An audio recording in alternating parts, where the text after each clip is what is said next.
Right, you are watching Good Morning Nigeria on the network service of the NTA. And just before we bring in our guests for our conversation on the 2025 seasonal climate prediction, let's take this background report by Ibrahim Hamidu. Nigeria is bracing for another year of unpredictable weather patterns as it enters 2025. According to the 2025 seasonal climate prediction released by the Nigerian Meteorological Agency, NIMET, the country can expect early rainfall events across most regions, with a high likelihood of above normal rainfall in southern states and below normal rainfall in northern regions. Furthermore, NIMET's early warning system alerts the public to the possibility of flash floods and extreme weather events, which, although unpredictable, necessitate proactive countermeasures. This dichotomy is expected to exacerbate the already fragile food security situation in the country. Rising temperatures, changing rainfall patterns, and increased frequency of extreme weather events will continue to threaten the livelihoods of millions of Nigerians. The implications of these climate-related challenges are far-reaching, with significant consequences for the country's food security, economic stability, and human well-being. As the renowned environmentalist Lester Brown once noted, the climate is a merciless creditor. It demands payment in full, and it demands it now. Experts will discuss the implications of the 2025 seasonal climate prediction and what it means for Nigeria's future. Meanwhile, climatologists are urging the federal government and stakeholders to take proactive measures to mitigate the effects of climate change and ensure the country's resilience in the face of these challenges.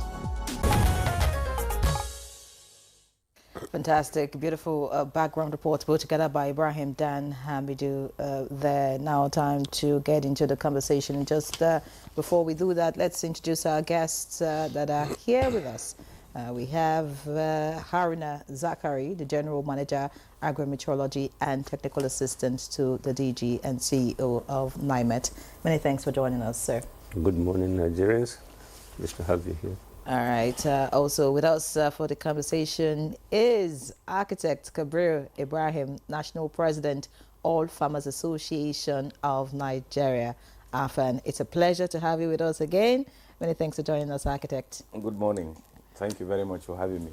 All right. Thank you, gentlemen, for joining us on this conversation. Let's begin with Haruna Zakari. What's NIMET seeing in the crystal ball this time? Well, good morning once again, Nigerians.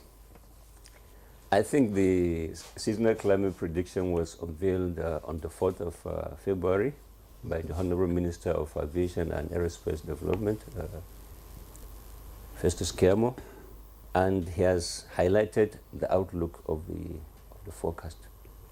And you just played a little bit of maybe part of the forecast as well. But you know, forecast is something, or prediction is something that when you look at Nigeria, it's a vast mass, and we have different agroecological zones. Mm-hmm. So when you talk about the onset varies from one area to the other. So you cannot precisely just say, okay, the onset is going to be the same everywhere. That is why you find that likelihood of early onset in one location, likelihood of late onset in some other locations. And when we look at the 2025, we look back a little to 2024. There are some similarities and differences between the 2024. The 2024 against 2025 was a little bit late from the southern part of the country, which is expected. But then you find that 2025 is a little bit earlier than 2024 from the southern part, that is the coastal area of the country. Then coming back to the northern part of the country, which is the northeast, northwest, and the north central, you find that majority of those areas are going to have the likelihood of late onset. So there are all implications. looking at the whole of the document, this is part of the document I'm holding. This is the seasonal climate prediction. And deliberately, this document is, I always say that we need to talk to this document because there is a lot in this document. A lot of information is embedded. We have different chapters. I think we have 6 chapters in this document. The first chapter is just like an introductory, a kind of scientific basis of the forecast. Then the second chapter is the proper prediction. The prediction about the rainfall, the prediction about the temperature regime for 2024. And then we have the chapter 3. The chapter 3 looks at the implication of those forecasts we made in chapter 2. And those implications were highly discussed with experts from other sectors, economic sectors. That's what we call the stakeholders forum, where we had displayed this forecast for 2025, discussed the implication for each aspect where we see there are vulnerabilities in the forecast against each location. And these implications were discussed and also provide advisories for each specific implication. That is what entails in that chapter 3. Then we go to another chapter, which is the chapter 4. The chapter 4 makes an evaluation of what we have done in 2024. Because what we did in 2024 was observed after the prediction. And now the observation is now being rated against the actual happenings in 2024. And we get the evaluation. So when you get to chapter 4, you find the evaluation there. And then we go further to the chapter 5. The chapter 5 looks at the temperature, night and day temperature across other locations, cities in Nigeria. And then we have the chapter 6. The chapter 6 gives us rainfall prediction for all the 774 local governments of Nigeria. So that's why I'm always insisting that we need to talk to the document, because there's a lot in the document. What we can discuss here is just to facilitate application or to facilitate usage or decision making, because the tool in itself is meant for decision making, for action. We need action to be embedded in our own process across the value chain in all the sectors of the economy. Does the document make recommendations on what should be done? That's the recommendation. What I'm talking about, the implications and advisories. The advisories are more or less recommendations. But what I'm saying, see, those advisories are not exhaustible, because as you look at one of the implications, there could be 10, 6, 7, 8, 9, 10 advisories. By your own experience, maybe as a farmer, or experience as an architect, or your experience as a constructing agent, there are certain implications you will see, and you provide some solutions, which may not be even be included in the advisories. All right. But at least it will. Many thanks, Mr. Haruna Zachary. You know, not everyone will be able to pick up this document. Some will even pick it up and not be able to read it. Some may read it and may not understand it. So I mean, it's different segments. But you know, I'd like you to speak more about what that document contains. You said there's a similarity between the prediction for this year and what it was like last year. And I remember vividly that we had flood last year in some parts of the country. We had dry spells in some parts that also affected, crop production. We had some pest infestation, which was attributed to the weather and all of that. So break it down a bit more. Yeah, okay. So in terms of flooding, what states are at risk this year? In terms of dry spells, when should we expect that? And all of that. Just a little bit more detail. Yeah, for instance, when it comes to issue of flooding, I have some reservations for floodings, because flooding is a kind of a complementary issue. We have the National Hydrological Service Agency, NISA, which does the flood outlook. We do the rainfall prediction. And before you come out with a maybe substantive outlook on flooding, you need to put the two together.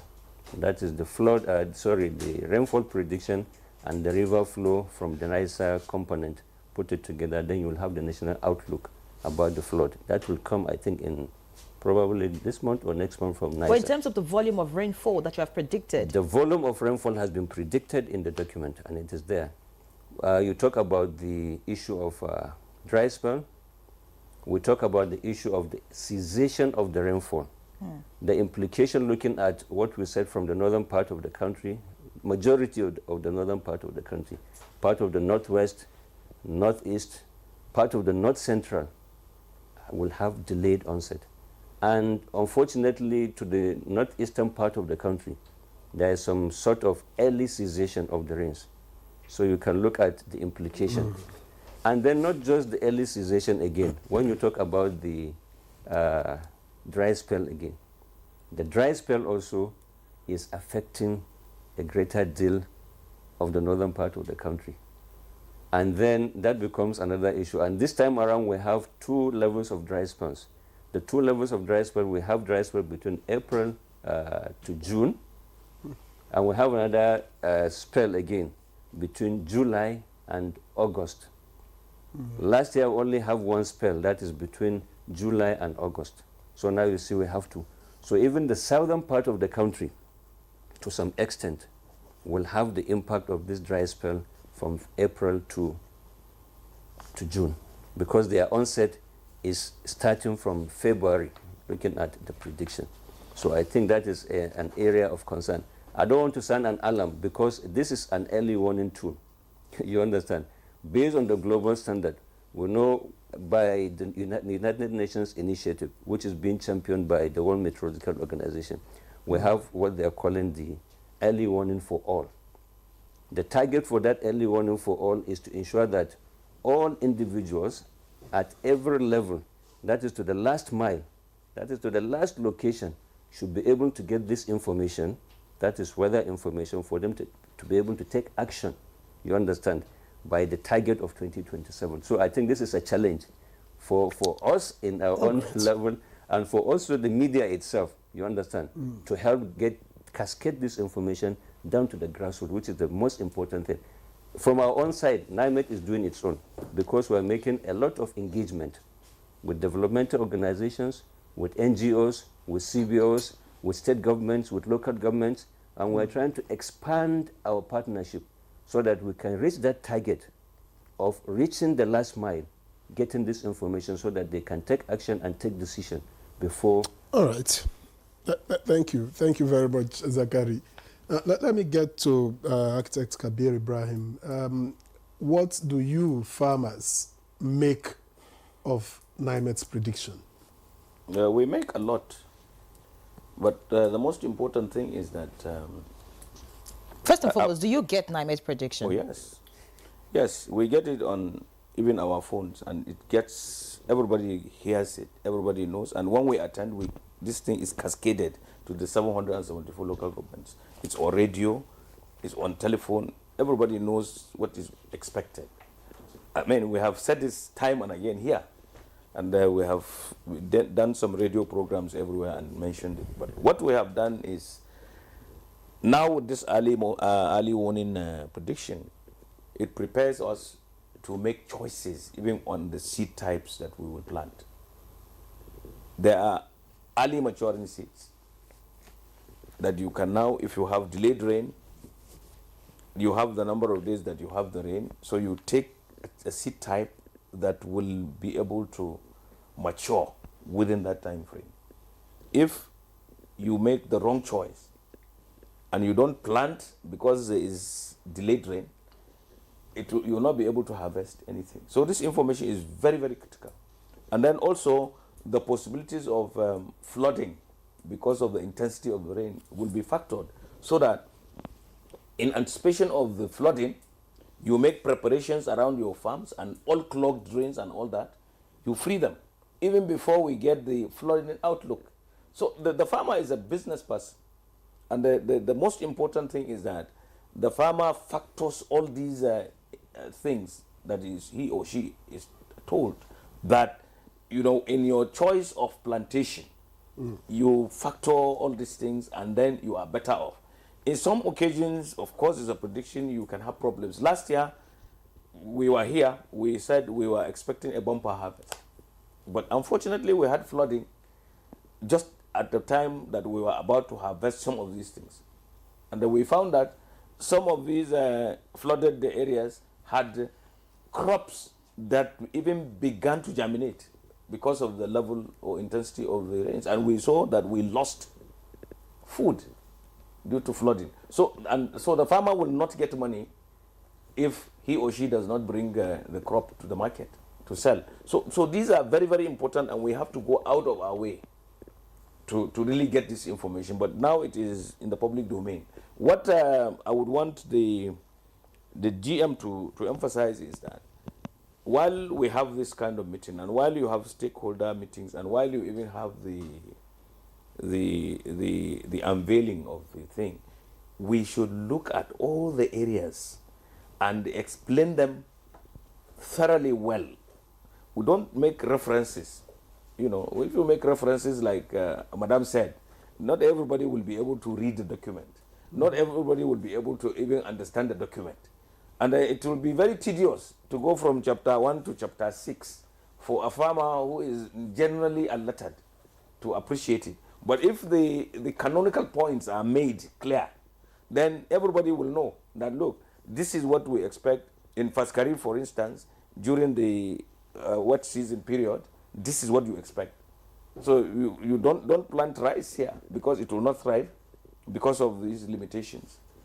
Plant maize or guinea corn, or millet or something. So you make these choices. This is what happens all over the world.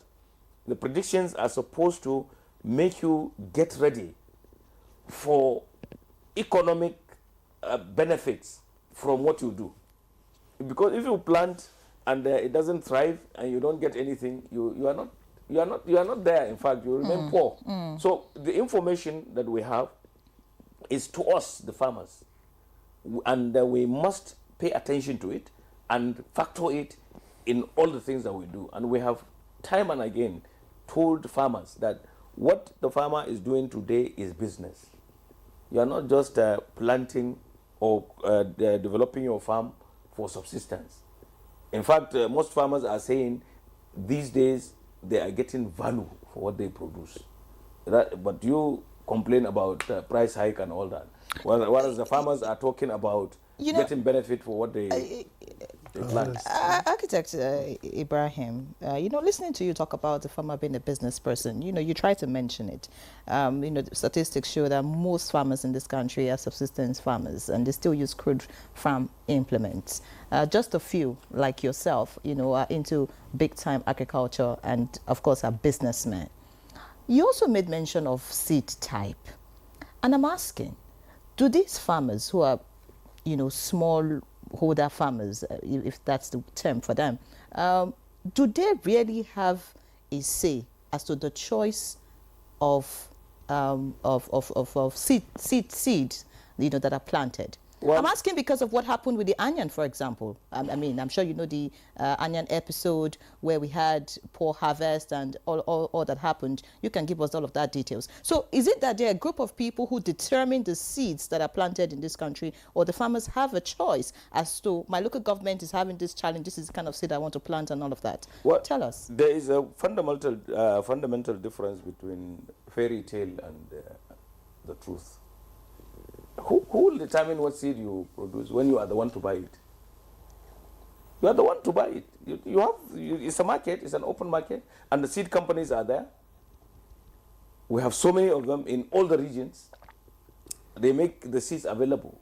But if you choose to plant grains, that is a different thing. We are telling you use seeds. Seed is different from grain. In fact, in Nigeria today we have what you call seed codex. To ensure that it is seed, you scratch, it's like a scratch card. You scratch and confirm the origin of the seed, and everything about the seed is there. That is what you should plant. And nobody is forcing you to plant anything. Even the people, the agitation for GMO and all that, you have a choice to eat it, to develop it, or to do anything. Nobody forces anything down anybody's throat. The farmer is free to buy seed from everywhere. There is a Seed Act 2019, and it's a law in this country that you are not supposed to peddle anything without authentication. So seed is available and the farmers are free to buy seeds. Now I want to put that very clearly. And the AFAN is a member of the Seed Council Board. And the information that is given there is given to all farmers. We don't segregate and nobody forces anything. And agriculture, in fact, is voluntary. It's a voluntary vocation. Nobody forces you to do anything. And then, again, to address this issue of subsistence. Subsistence, yes, because there are so many inhibitors to scalability. You tend to think that when you farm and your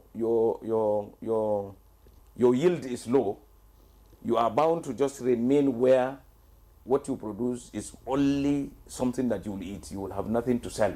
But mind you, no one farmer produces everything that he or she needs. Somehow you have to buy other things from the market. So whatever you produce, with the surplus in it will be sold to procure those other things. So it's not as you look at it that all farmers are subsistent, but it's a vicious cycle. Now, the macroeconomic instability is making it more difficult now for people to really take what they want, but they take what is available. They cannot afford much, so they take what is available. But this happens to everybody in Nigeria, it's not only to farmers. Now, I will give you a very succinct example. If you want to eat rice and you are a corn producer, you better look at how many bags of corn you will have to sell to buy rice. If rice is not staple in your area, do not put it on your mind that for ego you must eat rice. We must look at all the geopolitical zones, the 6 of them, and look at what is staple in those zones and accentuate the production of that so that people will have food security. If you go to my village, for instance, rice is only taken during occasions. Where maybe a lady puts to bed during the naming ceremony, or your son gets married. During the ceremony, you take rice and all that. But there are other staples like millet, like sorghum, like maize, like other vegetables and all that, that people will try. And I kept telling you this from time immemorial, that even as a youth copper in the East, very precisely, I would go to a restaurant and ask for food, and they would tell me there was no food, but there was rice. So rice at the time I was a copper was not food. And that is why you find in most homes, people with young children would always spend a lot of money on Indomie. The child just wants to eat Indomie not as food, but as something that is there in his psychology. You give him whatever, yam, you prepare everything, and then he still asks for Indomie. Today, you can't buy Indomie. So most people don't eat Indomie. Today, you don't play football with bread on the table. Bread is costly. Egg. When I was president of Poultry Association, you people, educated people, would now say there is too much cholesterol in the egg. But I knew it's because you had no money. Now you can't even eat egg. How much? One egg is about 200 naira. So if you have a farmer in the village and you don't send food to him and he feeds, and his child gets married and he does it, and you tell me that he's poor, you are only talking. This is fairy tale. It's fairy tale. You have choices. You had a choice of wearing this dress. You could have worn something costlier. So you live below your means to be able to survive in this world. Even in the countries where they say they have food security. Even in America, egg now, how much is egg? It's not everybody that eats egg, even in the US, where they always talk of food security there. But these are changing times. There are macroeconomic instabilities in the world. These began and became very serious after COVID-19. And there are a series of wars and there are so many instabilities. What we should look at is, what do we do to make life in our country better? If there is information on what to do to mitigate the effect of flooding, some weather incidents like droughts, floodings and all that, we factor them in our production so that we scale our productivity. With our growing population, we are able to attend to this growing population. We are talking of 200 plus million people today. In about 20 something years, we will be 400 million. Where are we going? We have to be more serious. We have to look at this. We rather should be more practical than jojoing. You know, we should be very practical. Information that anybody brings out should be looked upon, and the good in it should be factored in whatever you do. All right, many thanks, Architect Kabir Ibrahim. Fantastic points that you have made. I'd like to get back to Haruna Zakari now. You know, he's talked about the farmers being ready to run with the information that you provide out there. But you see, I want you to speak to us about how accurate some of these predictions are, you know, from NIMET, looking at the past year budget predictions because, you know, there's a very important quote, Ibrahim Dan Hamidu, quoted in the background. It talked about the climate is a merciless creditor. It demands payment now and it demands it in full. Now, I mean, climate change is real. So tell us, how accurate are these predictions? And then you said the information is out there. It's not, I mean, if it's out there to a little child, it doesn't mean anything. Is it out there to policymakers? Is it out there to those who can do something about, you know, some of the challenges and, action, just so that we can address some of the issues raised? Thank you for the question or observation. I think looking at what he said, the document obviously is mostly for the policymakers because it's for decision making. You get the point. We do what we do, or we call the downscaling. When you do the national unveiling, the expectation is that by the time you do the national unveiling, all areas or locations that are vulnerable, are at risk, you understand, of climate risk, are identified from the forecast. That is one. And then it gives states and even local governments, you understand, an idea, yes, I'm going to have so-so and so-so challenge. How do I go about this challenge? But this document gives you an idea of how you go about it. We say this is a higher, we can go into a higher resolution by doing what we call the downscale per state. When we do the downscale, it's going to give you more finer details per local government within the state, because this is at the national level. So by the time you get to the downscale, it gives you a finer detail, and you can discuss with the state and bring out more finer information or advisories that can be applied in those states. Coming to the issue of predictions, I call a chapter 4, I think. We said that is where we do the evaluation. The evaluation is to give people who are maybe using this document, who used it in 2024, to see how our forecast for 2024 has fared. And that is the evaluation. It tells you the percentage of accuracy of each component we have done. Like the onset of the season predicted, it will tell you. An average will be about 80%. That is it. And when you look at the document, it will tell you that. That's why I'm saying talk to the document, because there's a lot of information in the document that we need to look at. Because the document is not meant for the ordinary farmer. It is meant for the policymaker. And the policymaker will need to study, you understand, to enable him take decision about what we're supposed to do for the season. Looking at the issue of early cessation, early onset, late onset, he's talking about the issue of seeds. When we look at the issue of seed procurement, when you say early maturing varieties, is it just early maturing varieties? No, to me, to my own thinking, because once we have the issue of dry spells, early maturing varieties may not just solve the problem. You may have to look at drought, early maturing, drought-resistant variety, because during the period of the dry spell, because those dry spells can last up to 21 days, and that is critical. So by the time your crop has established over the period, and suddenly you have the dry spell, It's early maturing, but is it drought resistant? So those are factors, you understand. In the advisories, you advise, okay, early maturing drought resistant varieties. When we go to the southern part of the country, that's another implication. We have what we call also the little dry season. The little dry season, because the southern part of the country has a kind of a double season. So that little dry season is just a kind of a break that allows them, you understand, naturally.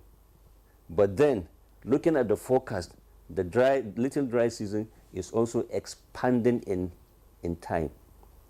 So based on the forecast, I think between 20 to about 40 days interval of the little dry season. And we have incursion of the dry spell into the southern part of the country. When you look at states like Oyo State, Osun State, Ogun, part of Ekiti State, and so on and so forth, will have that implication. So you find that the choice of crop is a key. The choice of variety is another key. You understand? So those are things very critical we'll have to look at. And it is not just an easy thing, because you have to sit with the farmer. You're making reference. Do they impose the kind of seed for you to plant? No, of course. But then the forecast will determine for you what kind of seed do you need. And that is the engagement. There must be engagement. The local governments, the state government must engage, you understand, and discuss the document. Because for each and every local government in the state, they may have different peculiarities. You seem to be satisfied with producing this and allowing others to take it from there and taking it down. But do you have handicaps in, for instance, producing it in local languages, making it available in soft copies, just so that you aid the trickling down? I will start with you first. You understand, at our own level, you here in NTA, I think NIMET is open. We have a website. Go to our website, www.nimet.gov.ng. All these documents are there. That is one. All the translations are there. We have translation in Hausa. We have translation in Igbo. We have translation in Yoruba. We have Pidgin. All are on the website. And it is meant, you understand, to solve this kind of problem. Because people, that is the concern, because people may not read the English. Yes, but I can read Hausa. The farmer may not be able to access, may not be exposed enough to access. The average farmer that's what I to said, go but to your website. Yes, but what we said, it is meant for the policymakers. The policymakers should take up this, you understand, take decision where you have challenges. NIMET is open, you can meet us. You understand? So policymakers should do the trickling down. Not necessarily, because I made mention that we do partnership, and that partnerships we do is specifically to do the trickling down. I made mention the early warning for all is to facilitate the trickling down. You understand?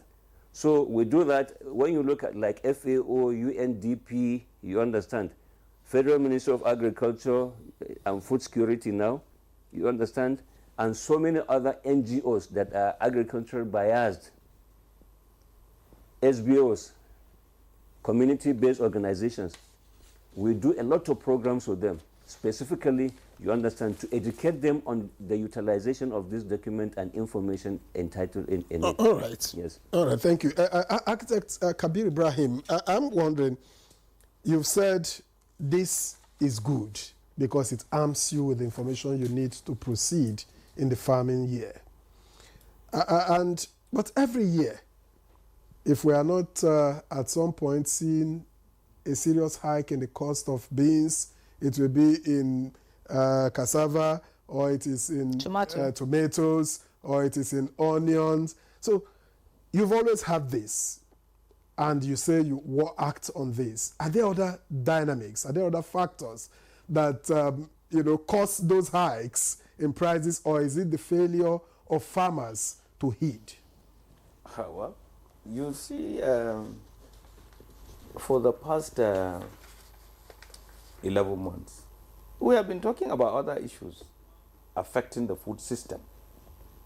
we did not talk of the NIMET predictions in those. We have been talking about insecurity.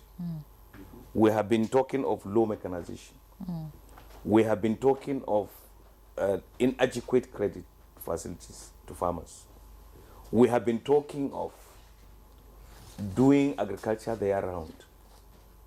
You know, this dry spells and whatever he mentioned, they are not issues that will make me have sleepless nights, because they are, we know we do agri-tech now. Nigeria should get into that. If I have a dry spell on my farm and I have planted maize and the cessation period or rain cessation is 21 days, I should have the alternative of watering my maize plantation through either groundwater or if I have dammed water near me. So we must accentuate the possibility of irrigation. So all these factors are the threat factors to scalability or productivity. Now, availability in simple economics make things cheaper. The farmer is producing, and it is in the farmer's larger interest to have more, to optimize their productivity so that they get more money. Because of our population, we need all the farmers to do more so that the whole population will get it. The farmer needs security to be able to go to the farm whenever they want, at any time they want. The farmer has to be able to raise capital, easy and easy funding for whatever he or she wants to do. All these things have to be factored. And then again, you have one very serious problem. And that serious problem is the purchasing power of your currency. Even now, right now, you say the Naira is 1,500 and is farming up. Is 1,500 really farming up? The Naira should be less than 200 Naira. I mean, for the dollar. If it remains at that level, can your salary feed you? Check your salary, what you get here in NTA. Can it really feed your family? So once you go to the Wuse market now or any of the farmers market, are you saying that you don't see anything? You don't see food? You don't see fruits? But you can't afford it, therefore it's as good as not there. So what we have, and we just had a dialogue with one organization, media organization, I think Trust. The question they asked was, are you talking of availability or affordability of food? Okay. Affordability is a very serious problem. In fact, once food is not available, affordable to you, you cannot have food security. Because food security means whatever you have has to be there. You have to be able to afford it. It has to be balanced so that you will think even from outside the box. But and once that thing doesn't happen, once it's work in progress, you have so many inhibiting factors to costs in the market. And that is why I want to answer your question by going all around to tell you that it is not the farmer's fault. It is not NIME's fault. It is not the government's fault that you don't have sufficient food in the market. It is everybody's. Listen, it is everybody's fault in Nigeria. But talking about everybody's fault, would you say that the policymakers, those who should do something about some of these challenges, of course, although you say, well, the climate prediction is the least of your worries as a farmer, but do you think the policymakers are taking the bull by the horn in dealing with some of those challenges just so that there's food security? See, there are so many windows of opportunity there. One, but I want to call everything we are doing as work in progress. I have not said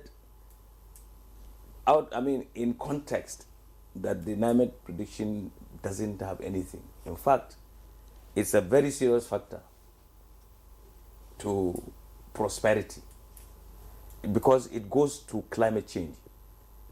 And the climate change is the one that has caused all these ones. These turbulences in what is going to happen now, where you have flooding or you have drought or you have this, is all because we did not commit to those things that we agreed to commit to as a nation. If you look at all the SDGs, if you look at the COP28, we made so many commitments, we are not there. Even you are guilty of some of those things. So everybody in Nigeria should really look at these issues, should not be in denial of them, and should be able to do them. Even the issue of insecurity. If your child is one of those people who do banditry, you caution the child. If the person doesn't listen, you take them to the law enforcement so that they will be punished, because invariably it will affect you. So it's not that you don't like him, but you are pro people. You like his brothers, his sisters, and you like your neighbors and all that, and all Nigerians. So that's why I said these things are everybody's problem. And then also, when you have anything to sell as a farmer, you look at your cost of production and then put a small margin. Be realistic. And then when you are a middleman, do not buy something 10,000 and then come to sell it 150,000. Be realistic. Now the reality is that can the people who you are selling to, can they really buy at whatever price you say? So you have to synchronize those things. And this is business. When you produce anything, look at the segment that you are targeting and look at the affordability of that thing to those people, so that you will maximize the impact in your business. So all of these things put together will make the economy better and will make your country better. And this is what happens in the real world. You don't sit, nobody sits in isolation. You produce something that, I mean, we didn't talk of post-harvest loss. If I produce tomatoes and the price is so high and people cannot buy it, I will end up losing all of it. Because if it is not bought and there is no preservation, no enough power, no to keep the thing, I will lose all of it. So I have to be careful. I have to manage with whatever level of profit I can get to be able to dispose of these things and go back again. You know, I'm the president of Nigeria Agribusiness Group. I look at agriculture beyond production. And I'm an architect. I want you to prosper, be able to eat, and then build buildings. So I must be able to help you to be able to conserve what you have so that you apply it to daily life. And this is the problem of every Nigerian. Even you in NTA, there are many things that you should do here to make life better for yourself and for your children and for everybody. And you must think in terms of your children and grandchildren, those people that are not yet born. Is there any enabling environment that they will come into and be happy? Because if there were none, we would not be where we are. I was born in a village. I'm talking now on TV. I never saw TV when I was young. There was no TV in my place. Now I must make contributions to make life even better so that opportunities will be there for my great-grandchildren. This is the psychology that we should have. So Nigerians should have a change in mindset. And then we must develop all sectors. There are many, many threat factors to the attainment of food sufficiency before food security in Nigeria. The climate is a very, very serious element in this. That is why I'm talking about climate change, and it's a global phenomenon. These changes have happened everywhere. In the first world, in the United States, there are floodings, there are fires. Very devastating floodings and very devastating fires that if they happened in Nigeria, we will not be anywhere. Are you saying that the authorities here are not doing what they should? You do your bit. It's work in progress and it's everybody's problem. What you should do probably, to be very proactive is, if you have a representative from your place and they come to Abuja and they don't make contributions to national development, you should not send them again. You should get somebody else who will be more proactive. All right, but let's focus on farmers, particularly now. You made a comment about, the price of the naira to the dollar. And, I've heard people argue most times about how the value of the naira to the dollar affects, say, a farmer that farms vegetables and another farmer that farms, say, yams. How it affects how the prices of these commodities. These are very... So, that's what I want you to explain, because a lot of people would say, well, you go to the market, you want to buy vegetables, they tell you, oh, it's now 500 naira per wrap. Don't you know how much dollar is? How does it affect? No. So help us understand. But this is street smarts. The person is looking at the reality, but the thinker there is, when he calls laborers to work for him, he pays a lot too. And then when you talk of vegetables specifically, we hardly make vegetable seeds here. They are imported. Vegetable, we don't have the expertise, sufficient expertise for vegetable seed. We don't. Check. Yes, yam, yes, we do. We do a lot of things on yam and all that. Are you talking okra, greens? Yes. We don't, for potato, I mean for tomato, for pepper, for whatever, most of the seeds are imported. And they are dollarized.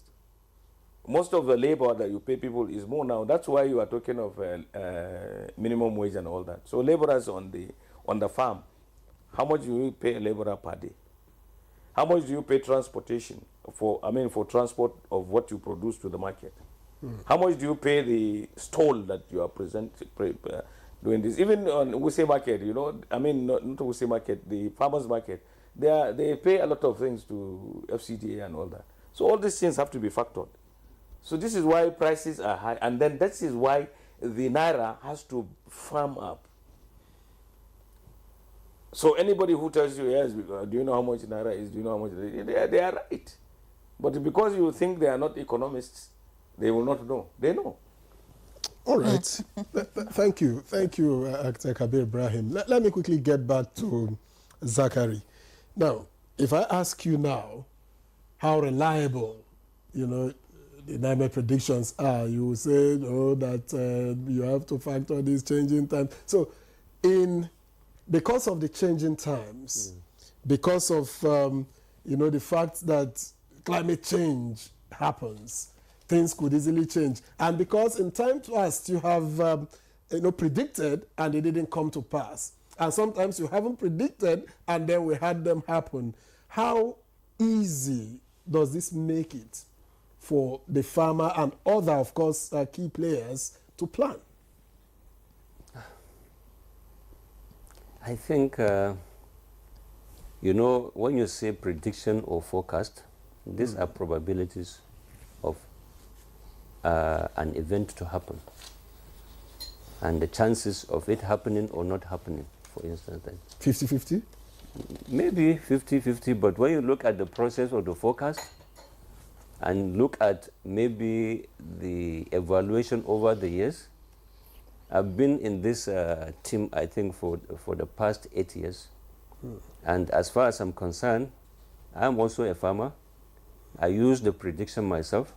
I cannot do that. I cannot do any practice in my farm without looking at the prediction. And that is a fact. So, but looking at the prediction, I know it has been a very, very tall tool, you understand, for me to plan. Sometimes I get some things wrong. Even myself, I get some things wrong. Because of the same prediction? Because of the same prediction. So maybe my actions, you understand? So I have to bear with that. But looking at it in general, it is a tool that globally, whether you like it or not, you understand, you must imbibe the use of this and take decision in your own operations. Because when you look at the statistics globally, is that application of this climate information improves productivity by about 35%. Okay. Given good implements, all other factors being equal, you understand, it improves about 35%. That is a standard. So as far as I'm concerned, it is something that I must always, call on people to go by the predictions. And my experience over the years for those 8 years have opened up a lot, because it's not just being maybe a forecaster, maybe a predictor, you understand. But when you are always looking at different elements in the process, you understand, it's amazing. And like 2024, we look at the temperature regime, because I just overheard you talking about the vegetable production and so on and so forth. I think last year we were talking about temperature regime, which we were saying that it was forecasted that the temperature for 2024 is going to be warmer than normal. And it has come to play, and it has come to pass. And we have seen the implication, especially across the vegetable regime in agriculture, and also orchards, that is the fruit industry in 2024. We've seen how it fared, because temperature has played a great role in that productivity. You find that there are a lot of fruits that used to come up within the season between January to... You find that they were not there. True. You get it? And it is the impact of the temperature. And it didn't look as healthy as they used to look in the past. That is it. And do you know one thing? It's not even globally, you see 2024 is the warmest, you understand, year on record from the pre-industrial temperature regime. You understand? It's the warmest year on record. All right, many thanks. And then going forward, 2025, you understand, based on the temperature regime we have seen, between now to May, except May, January, February, March, and April, you understand, are giving us higher temperatures than, so it's warmer than normal. You get the point? So it's trending towards what we have seen in 2024. If you say warmer than normal, I hear that in some parts of the country they're already experiencing rainfall. Is that true? That is the western part of the country. You understand? Because the onset, we said the onset is going to be 28th of February. You understand? But the onset, we have a level of onset. It's not the first rain that we say is the onset, because it depends on the availability of rains, you understand, the ground level water. All right, we'll talk more about that, Mr. Haruna Zakari. Let's quickly take this break now. When we come back, we get into the conversation. We'll continue the conversation, and of course, we have another guest joining us, so we want you to stay with us. All right, welcome back. It's the Good Morning Nigeria live on the network service of the NTA. And our topic this morning is on the 2025 seasonal climate prediction. Our guests are still with us right here in the studio, and we have another guest joining us via Zoom. We have Professor Salihu Danlami Musa, Dean, Faculty of Social Sciences, Federal University of Lokoja. Many thanks, Prof, for joining us.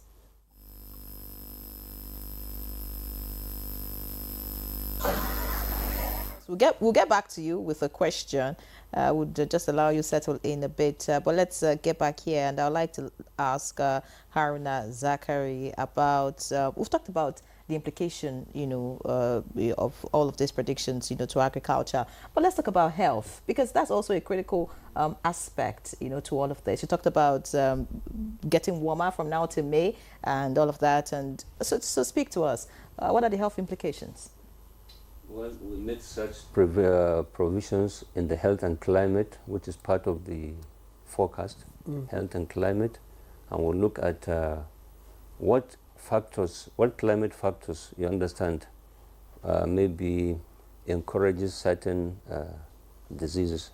We'll look at malaria, we'll look at meningitis, and we come up with what we call the malaria and meningitis prevalence forecast. It is embedded there. So, like malaria, with the onset of the rains, vegetation growth, you understand, water collections, you understand, always brings about breeding of mosquitoes. And we know mosquitoes are the carriers of malaria parasites. So across the country, that projection was made from the southern part of the country up to the northern part of the country. Depending on the onset dates, the prevalence is being marked. And we mark the prevalence for maybe vigilance, low vigilance, high vigilance. That was what was observed. And also, when you look at meningitis itself, which starts from the northern part of the country, and what weather conditions are also facilitating or encouraging meningitis diseases. So we come up with the RH, that is the relative humidity in the atmosphere, and then the dust accumulation. Those are factors, you understand, that exacerbates meningitis.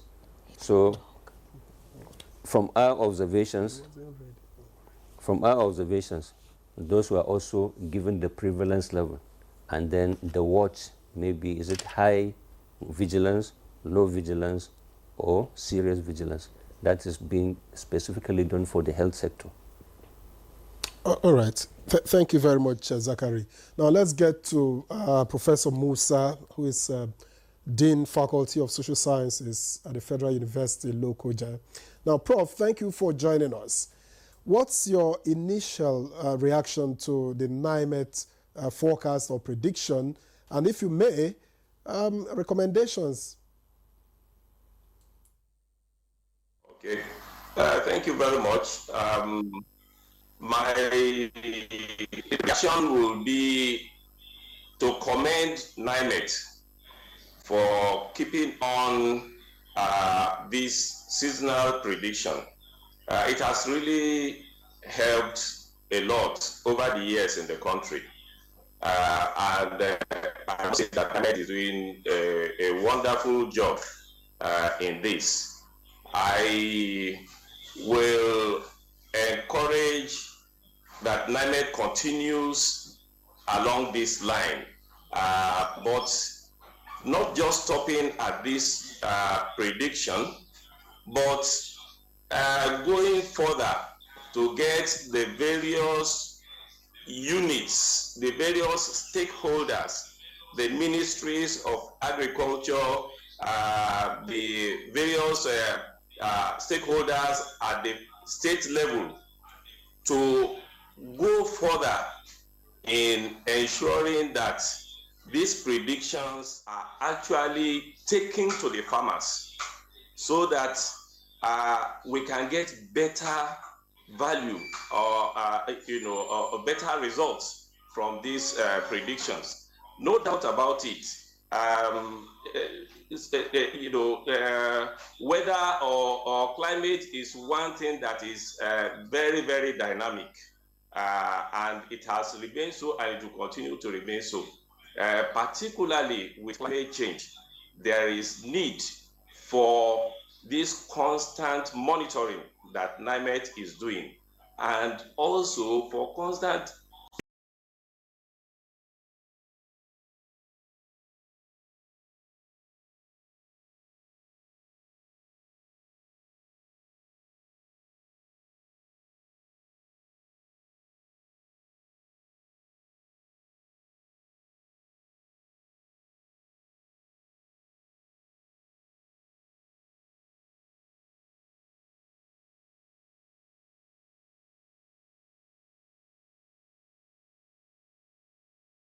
intensified to ensure stakeholders get to know what NIMET is doing so that the benefits can spread wider to the people. Thanks, Professor Salihu Dalami Musa. Would like to stay with you. You have commended NIMET. Forecast predictions are not in short supply. We always get it every year. From what he has said, NISA will come out with your own prediction on flood soon and all of that. But yet, we still struggle with disaster management in this country. Looking at previous experiences, whether it's in the agricultural sector, whether it's as regards our environment, all of that. What would be, your recommendation on how to deal with these issues, that stem from these predictions? Okay. Yes, recommendations are coming from various agencies, just like you rightly said. And the best way to go about ensuring that we benefit from it are some of the suggestions that I made earlier. Let's ensure that the stakeholders get this information. For instance, the farmers, if they know, like the discussants have been, saying much earlier in the program, if we know when the rain will commence, that is the onset of rainfall, it will encourage proper planning, okay? And if they plan well, then we will have better yield. Why I was saying that we should allow the various stakeholders to take this message down to the end users is that by the time they take this message to them, we will get better results. If we know when rain is starting and we know when it will stop, of course, we will know what type of crop to plant and when to plant them. If, for instance, rain, like this year, 2025, I was going through NIMET prediction, and there is going to be some pre-onset rain, okay? Pre-onset rain, by the time you have them, let people not rush to plant, because there will be most likely going to have some dry spell between the pre-onset rain and the actual time when this rain is supposed to be fully in place. So if you plant and there is not, if the crop is not the resistant type that can make it, obviously there will be crop failure, okay?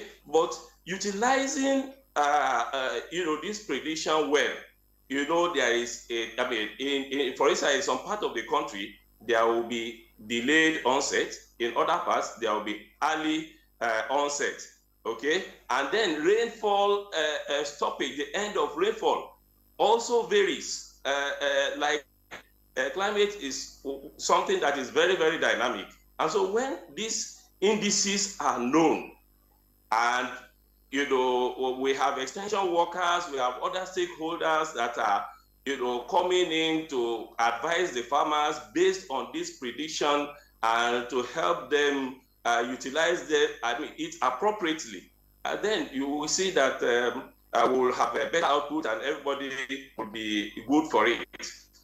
We look at it from the angle of those institutes, that the research institutes. They will also be able to come up with various crops that have different, yield, lengths of growth, okay? And so whichever one you are going to have to give you the best output at a particular, given a particular, prediction or pattern of rainfall for that year, will be adopted. And this way, we are going to have a better, yield, and everybody will be better for it. Thank you very much, Professor Musa. We'll get back to you. But as we gradually wind down this conversation, let me get back to Architect Kabir Ibrahim. I wanted to ask, flooding is also a big deal for farmers when it comes to, your yields, your harvests, and all of that. If you take all the steps required of you, right from the predictions and all of that, and then we have flooding, it makes nonsense of it all. And so what would be your recommendation or your advice to authorities that should ensure that we don't have flooding at all, or if we have it, we have minimal damage? Well, I will do it step by step.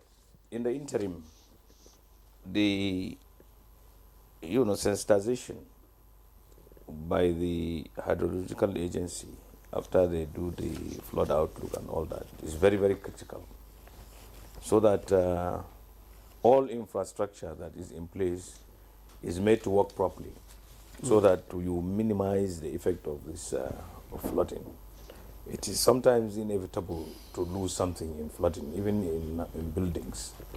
Some bridges break down, some houses are flooded and all that, not only farmlands and all that. Now, this is a global thing. Now, on the long term, what you should do is to deploy a lot of good engineering work.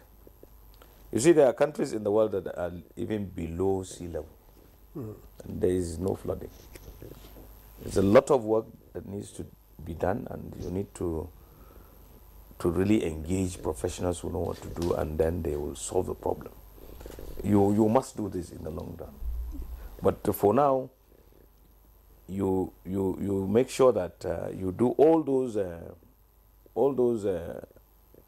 you meet all those preconditions for livability because of climate change. And then also, you every day work on those areas that are prone to flooding and those hydrological structures that bring water to the level that, water will always find its level. And in the process, if there's any blockage, there will be problems. So make sure that all those things work. Then you will reduce the effect of this. But the best thing is to be sure that you solve all the problems. And this is doable. If you look at the Netherlands, they live below water and it rains almost every day, but there is no flooding. There is a lot of work that has been done, a lot of engineering work, and they can even help us. I think some states, I think Jigawa ones, they had a serious problem. The then governor, who is now the Minister of Defense, even spoke with some people. I met them, and they said they were doing some work or making some proposals for Jigawa State and all that. So the national government should also engage some of these experts, and so that this is solved finally and definitely. Are there practices you think that we should shelve, to deal with some of these challenges? Yeah, but I said, one, you must not block drainage lines. Bush burning, deforestation? Yeah. Well, the deforestation has got its own problem as well, but afforestation, not deforestation. You stop or minimize deforestation. But if you want to expand your cultivable land, you must deforest. So you are caught between the devil and the deep blue sea. So there are many, many things that you need to do, but it's not something that you just wake up and say, do this, do this. No, you have to think long-term planning as a scientist. All right. So these are all the things that you must do as a nation, because you need to do this work so that the people over whom you govern feel that you are there. You do something, because we have told also farmers that do not even rely on government intervention when there is flooding, when government comes and gives you money. No, make provisions for insurance, so that in the event of these events, there's something to insurance will take care of this. And we even said, we were talking with Naik that we would want to evolve a sort of fleet insurance, that every farmer in Nigeria, for instance, who does crop production, maybe gives 1,000 naira, and you can imagine if you are 40 million, and they will have a lot of money. And then wherever flooding takes place, the insurance will help. Even when government helps is a bonus, and when you rich people help is a bonus as well. The insurance is something that must be taken seriously. But let's get back to Zoom to get a final word from Professor Musa. What would be your advice to all concerned, all key players, regarding the forecast and what it might mean going forward? Come again, sorry. I said, what is your advice to all concerned regarding the NIMET forecast and what it might mean going into this year? Okay, well, my advice is that we should abide by, follow the advice that have been given in terms of prediction. It lets know the right time to plant our crops, and we should seek counsel from the various agencies that are in charge of agriculture, particularly because of food security. Agriculture is critical.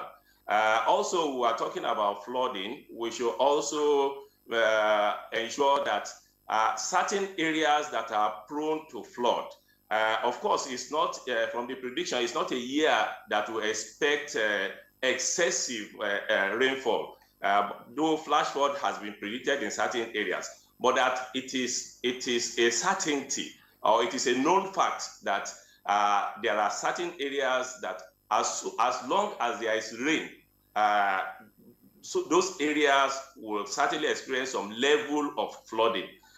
People should move away from such areas so that they can secure their properties and lives, and that the people should, as much as possible, try to keep safe. Many thanks, Professor Salihu Danlami Musa. Because of time, we have to, round up the conversation. But I'll just give 20 seconds because we know we're out of time, really. Maybe you could just say one or two words with that. Your time hasn't started yet. Well, thank you anyway. Very short anyway. What I'm saying is that, application and sensitization are very key to dissemination. And dissemination is one of our problems, challenges that we face. So I'm calling on the states and the local governments, developmental organizations and partners to please partner with us so that we can be able to cascade this through the downscaling process. And then for the farmers or for those policymakers that are making use of this document, we need the feedback. The Thank you so feedback, much. please, you can reach us on info@nimet.gov.ng for us to have feedback and improve on our predictions. Info@nimet.gov.ng. Fantastic. Yes. All right, thank you so much. Haruna Zakari, General Manager, Agri-Metrology and Technical Assistant to the DG and CEO of NIMET. Many thanks for being here and your insight on the program. By the way, I hear that commercial department will charge you for that, commercial you just had on air. Architect Kabir Ibrahim, National President of Farmers Association of Nigeria, AFAN. It was a pleasure again to have you. Thank you so much, and we hope to see more yields this year, and of course, food security for all Nigerians. Thank you. Professor Salih Hudanlami Musa, Dean, Faculty of Social Sciences, Federal University of Lokoja. Thank you so much, Prof. We hope to have some other engagement with you, and of course have more time to engage you. Thank you so much for joining us. So that's Good Morning Nigeria this Tuesday. I'm Henry John. Live locked on the NTA. And I am Victor Azu. Thank you very much for watching and enjoy the rest of your day.